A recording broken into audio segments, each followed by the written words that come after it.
It's the only culture which is still conscious that God is our making. Dissolving Him is the symbol that if you use your intellect right, you can dissolve the world. To reverse these roles is most important because if you determine the nature of your mind,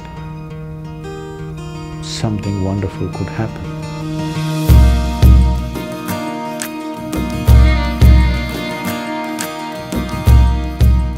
There is a festival in the months of August and September in India. It's called Ganesh Chaturthi. It is a god with an elephant face. It was not supposed to be an elephant, it was supposed to be a ghana. Somewhere one artist made a mistake and it became an elephant. It's called Ganapati, that means the chief of ghanas. So, they will make an image of Ganesh with clay, unburnt, and then they will paint him up nicely. Some people do without paint, some people will do with paint. And then they will worship him and huge festival, music festivals happening around him, big events. Some people build huge ones, 108 feet tall, big ones. But after that period is over, usually 1 week, 15 days, in different places, different times, then they will go and drown it in the lake or in the ocean, so that God dissolves. Create a god, create a frenzy around him, make him your entire life. For those 15 days or 1 month, there's nothing else but Ganesh. We eat what he eats, we only like what he likes, everything is about him, but then one day we'll dissolve him. Once he's dissolved, he's done. It's the only culture which is still conscious that God is our making. So, he is the symbol of intellectual activity because he wrote great scriptures and the sage who dictated the scriptures to him, the challenge for him from Ganesh was, he should not pause in the dictation. He must continuously speak and he will continuously write. He said, if you pause, I won't write further.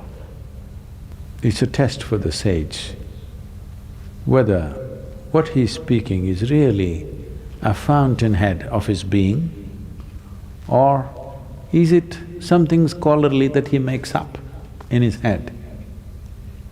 So Ganesh said, only uninterrupted dictation, if you do, I will write. If you pause somewhere, once I keep my pen down, I will not write again. So sage Vyasa spoke uninterrupted. It went on for months on end. Ganesh wrote without missing a single word, the best stenographer you can have. He is the symbol of human intellect. This is very symbolically right because this is the nature of your intellect. You can use it to consciously imagine something.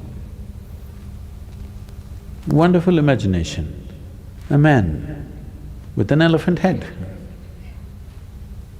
An elephant head because that's the biggest head you can find on the planet. That means lots of brain.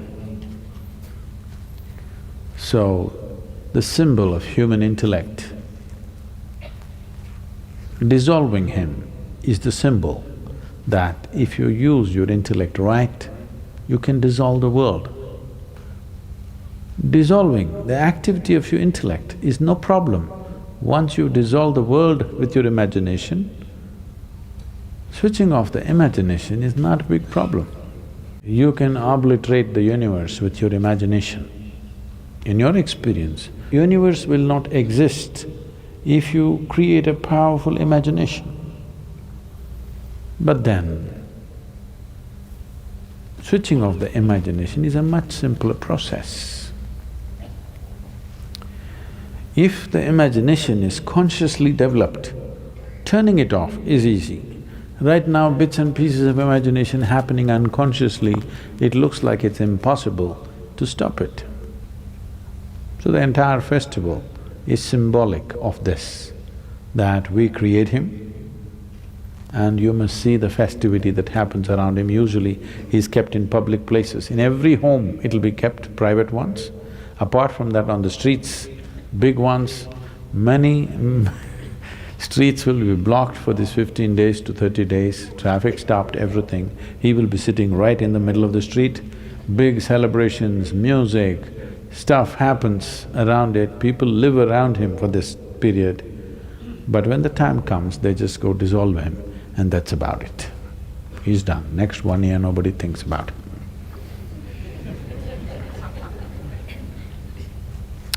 If you could do this full-fledged with your imagination and your intellect, oh, this mind or this activity that we call as mind,